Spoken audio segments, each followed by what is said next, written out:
ತಂಡವನ್ನು ಮಾಡಿದ್ದಾರೆ. ಆದರೂ ಕೂಡ ಇಂಥ ಚುನಾವಣೆಯಲ್ಲಿ 5ನೇ ಅಭ್ಯರ್ಥಿ ಕಾಂಗ್ರೆಸ್ ಅವರು ಹಾಕಿದಾಗ ನಾವು ಸ್ವಲ್ಪ ಎಚ್ಚರಿಕೆಯನ್ನು ವಹಿಸಬೇಕಾಗಿದೆ.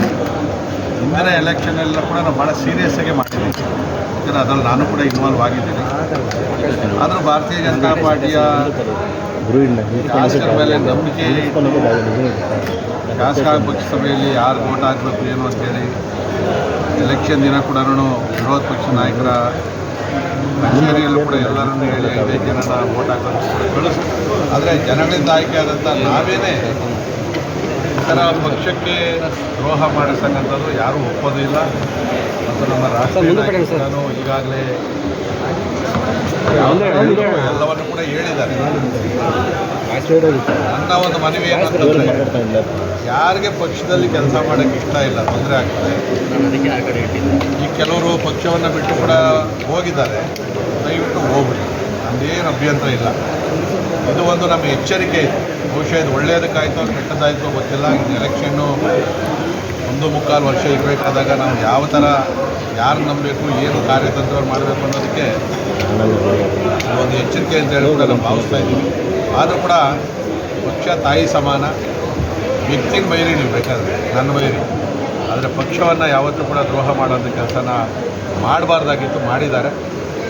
ನಮ್ಮೆಲ್ಲರೂ ಕೂಡ ಕಾರ್ಯಕರ್ತರು ಕೂಡ ಇದರಿಂದ ಬೇಸರ ಇದೆ. ಇವತ್ತು ಎಲ್ಲರನ್ನೂ ಅನುಮಾನ ಪಡೋ ನಿಟ್ಟಿನಲ್ಲಿ ಜನ ಕೂಡ ನೋಡುವಂಥದ್ದು ಆಗಿದೆ. ಅದನ್ನು ನಮ್ಮ ರಾಷ್ಟ್ರೀಯ ನಾಯಕರು ಭಾಳ ಸೀರಿಯಸ್ ಆಗಿ ತೊಗೊಂಡಿದ್ದಾರೆ. ಮುಂದಿನ ದಿನಗಳಲ್ಲಿ ಅಮೂಲಾಗ್ರವಾದಂಥ ತನಿಖೆ ಆದಮೇಲೆ ಏನು ಕ್ರಮ ತೊಗೊಳ್ಬೇಕು ಅಂತೇಳಿ ಅವ್ರು ತೀರ್ಮಾನ ಮಾಡಿದ್ದಾರೆ. ಅವ್ರು ಏನೇ ಕ್ರಮ ತೊಗೊಂಡ್ರು ನಾವೆಲ್ಲ ಕೂಡ ಬದ್ಧವಾಗಿ. ಕೆಲವರು ರಾಜ್ಯ ನಾಯಕತ್ವ ಬದಲಾವಣೆ ಆಗಬೇಕು ಅನ್ನೋದನ್ನು ಮಾತಾಡ್ತಾ ಇದ್ದಾರೆ. ಕೆಲವರು ಮಾತಾಡ್ತಾ ಇದ್ದಾರೆ. ಈಗ ಯಾವುದೋ ಕೆಲವು ಸನ್ನಿವೇಶದಲ್ಲಿ ಯಾರೋ ಮಾಡಿದ ತಪ್ಪಿಗೆ ಎಲ್ಲರನ್ನೂ ಹೊಣೆ ಮಾಡೋಕ್ಕಾಗೋದಿಲ್ಲ. ಇರ್ಬೋದು, ನಮ್ಮದು ಸ್ವಲ್ಪ ಜವಾಬ್ದಾರಿ ಇರ್ಬೋದು, ರಾಜ್ಯ ನಾಯಕರ ಜವಾಬ್ದಾರಿ ಇರ್ಬೋದು. ಆದರೆ ಅದನ್ನು ಸನ್ಮಾನಕ್ಕೂ ಕೂಡ ಅವಕಾಶ ಕೊಡಬೇಕಾಗ್ತದೆ. ನಮ್ಮ ರಾಷ್ಟ್ರೀಯ ನಾಯಕರು ಏನು ತೀರ್ಮಾನ ತೊಗೊಂಡ್ರು ಅದಕ್ಕೆ ನಾವು ಪ್ರಶ್ನೆ ಮಾಡೋಕ್ಕೆ ಹೋಗೋದಿಲ್ಲ. ಬದಲಾವಣೆ ಮಾಡ್ತಾರೋ ಮುಂದುವರಿಸ್ತಾರೋ ಅದು ಹೈಕಮಾಂಡ್ ಬಿಟ್ಟಂಥ ವಿಚಾರ.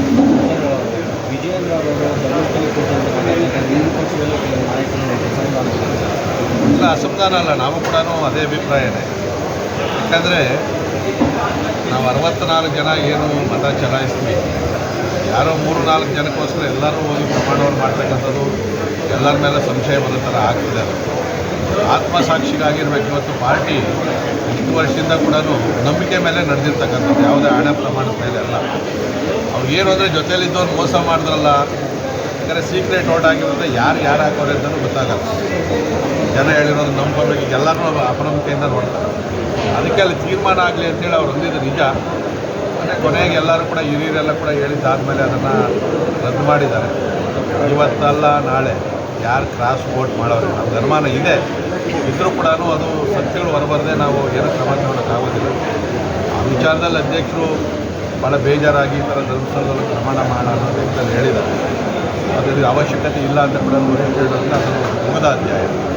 ಬೆಂಗಳೂರು ಬಿಡಿ ಆಯುಕ್ತರಾಗಿ ಅಧ್ಯಕ್ಷರಾಗಿ ಕೆಲಸ ಮಾಡಿದ್ದೀನಿ. ಇತ್ತೀಚೆಗೆ ಚಿಕ್ಕಬಳ್ಳಾಪುರ ಶಾಸಕರು CX ತಗೊಂಡಿದ್ದಾರೆ ಅಂತ ಹೇಳಿ ಹೈಕೋರ್ಟ್ ಅವರು ನೋಟಿಸ್ ಕೊಟ್ಟಿದ್ದಾರೆ. ಇದ್ರ ಬಗ್ಗೆ ತುಂಬ ಚರ್ಚೆ ಆಗ್ತಾ ಇದೆ. ಕುಮಾರಸ್ವಾಮಿ ಬಗ್ಗೆ ಕೂಡ ಪ್ರದೀಪ್ ಈಶ್ವರ್ ಮಾತಾಡಿದ್ದಾರೆ. ಇವತ್ತು ಅವರು ಕೂಡ ರಿಯಾಕ್ಟ್ ಮಾಡಿದ್ದಾರೆ. ಪ್ರದೀಪ್ ಈಶ್ವರ್ ಅವ್ರ ಬಗ್ಗೆ ನಾನು ಕಳಸರಿನೂ ಹೇಳಿದ್ದೀನಿ. ಅವ್ರು ಹೇಳೋರೆ ನನ್ನ ಲೆವೆಲ್ ಏನಿದ್ರು ಕೂಡ ಮೋದಿಯವರ ಲೆವೆಲ್ಲು, ಮುಖ್ಯಮಂತ್ರಿಗಳ ಲೆವೆಲ್ಲು ಅಂತ. ನಾನು ಆ ಲೆವೆಲ್ ಮಾತಾಡೋಕ್ಕಾಗಲ್ಲ. ಆದರೂ ಕೂಡ ಒಂದು CA ನಿವೇಶನ ತೊಗೊಳ್ಬೇಕಾದ್ರೆ ಒಂದೇ ಸಂಸ್ಥೆಗೆ 2-3 ಕೊಡೋದು. ಅವರ ಅರ್ಹತೆ ಇದ್ದರೆ 5 ವರ್ಷ ಟ್ರಸ್ಟ್ ಇದ್ದರೆ BDI ಎಲ್ಲ ನಿಯಮಗಳನ್ನು ಪೂರೈಕೆ ಮಾಡಿದರೆ ಕೊಡೋದಕ್ಕೇನು ಅಭ್ಯಂತರ ಇಲ್ಲ. ಯಾಕಂದರೆ ಅದು ಅಬ್ಜೆಕ್ಷನ್ನು ಕಾಲ್ ಮಾಡಿರ್ತಾರೆ ಪೇಪರಲ್ಲಿ. ಅವ್ರಿಗೇನು ಅಬ್ಜೆಕ್ಷನ್ ಇಲ್ಲ ಅಂತ ಹೇಳಿದಾಗ ಬೋರ್ಡ್ಗೆ ಅಧಿಕಾರ ಇದೆ ಕೊಡ್ತಕ್ಕಂಥದ್ದು. ಆದರೆ 2-3 ತಗೊಳ್ಳುವಂಥ ಒಂದೇ ಸಂಸ್ಥೆ ಕೊಡುವಂಥ ಅವಕಾಶ ಇಲ್ಲ ಅಲ್ಲಿ BDI. ಆ ಥರ ಏನಾದರೂ ಕೊಟ್ಟಿತ್ತು ಅಂದರೆ ದುಡ್ಡು ಕೊಟ್ಟೆ ತೊಗೊಳೋದು, ಏನು ಪುಕ್ಸೆಟ್ ಏನು ಕೊಡೋಲ್ಲ. 30 ವರ್ಷ ಲೀಸು ಕೊಡ್ತೀವಿ, ಪ್ರತಿ ತಿಂಗಳು ಬಾಡಿಗೆ ಕಟ್ಟಬೇಕಾಗ್ತದೆ. ಇಲ್ಲಂತೇಳಿ ದುಡ್ಡು ಕಟ್ಟಿದ ತಕ್ಷಣ ಎಲ್ಲ ಅದು ನಿಯಮಾನುಸಾರ ನಡೆದೈತೆ ಅಂತಲ್ಲ.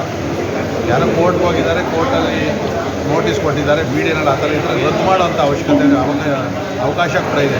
ಕಂಡೀಷನ್ನೆಲ್ಲ ಇರ್ತದೆ. ಅದು ಏನಾದರೂ ಮರೆಮಾಚಿ ನೀವೇನಾದರೂ ತೊಗೊಂಡಿದ್ರೆ ರದ್ದು ಮಾಡೋಂಥ ಅವಕಾಶ BDIಗೆ ಇರ್ತದೆ, ರದ್ದು ಮಾಡಬೇಕು. ಸದನದ ಒಳಗೆ ಮತ್ತು ಸದನದ ಹೊರಗಡೆ ವಿರೋಧ ಪಕ್ಷವಾಗಿ ಸಮರ್ಥ ರೀತಿಯಲ್ಲಿ ಭಾರತೀಯ ಜನತಾ ಪಕ್ಷ ಕಾರ್ಯನಿರ್ವಹಣೆ ಮಾಡ್ತಾ ಇಲ್ಲ ಅನ್ನೋ ಒಂದು ಆರೋಪ ಮಾಡಿದ್ರು. ಇದಕ್ಕೆ ಹಲವಾರು ಉದಾಹರಣೆಗಳು. ಸರ್, ಈಗ ಈ ಸರ್ಕಾರ ಕೂಡ ಒಂಥರ ಮೊಂಡು ಸರ್ಕಾರ, ಬಂಡ ಸರ್ಕಾರ.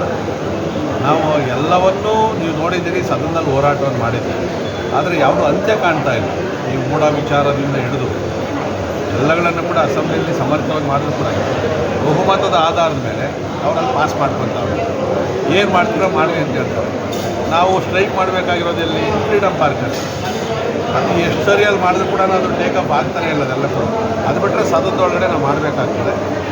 ಇನ್ನೂ ಸ್ವಲ್ಪ ನಾವು ಹೇಳಿದಾಗೆ ಸರಿ ಇದೆ, ಇನ್ನೂ ತೀಕ್ಷ್ಣವಾದಂಥ ಹೋರಾಟವನ್ನು ಮಾಡಬೇಕಾಗ್ತದೆ. ಖಂಡಿತವಾಗೂ ನಮ್ಮ ರಾಷ್ಟ್ರೀಯ ನಾಯಕರ ಮಾರ್ಗದರ್ಶನದಲ್ಲಿ ಅವೆಲ್ಲ ಯಾರು ನಮ್ಮ ವಿರೋಧ ಪಕ್ಷದ ನಾಯಕರಿರ್ಬೋದು, ಯಾರು ನಾಯಕರು ಮಾತಾಡ್ತಾರೆ ಅವ್ರಿಗೆ ಧ್ವನಿಗೂಡಿಸಿ ನಾವು ಕೂಡ ಹೋರಾಟವನ್ನು ಮಾಡಿದ್ವಿ. ಯಾವುದೇ ಅಡ್ಜಸ್ಟ್ಮೆಂಟ್ ಇರಲಿ ಮತ್ತು ಹಿಂದೆ ಸರಿಯಾದ ಪ್ರಶ್ನೆನೇ ಇಲ್ಲ. ನಮಗೇನು ಹೆದರಿಕೆ ಇತ್ತು, ನಾವು ಶಾಸಕರು ವಿರೋಧ ಪಕ್ಷ ಇರೋದೇ ವಿರೋಧ ಮಾಡೋದು.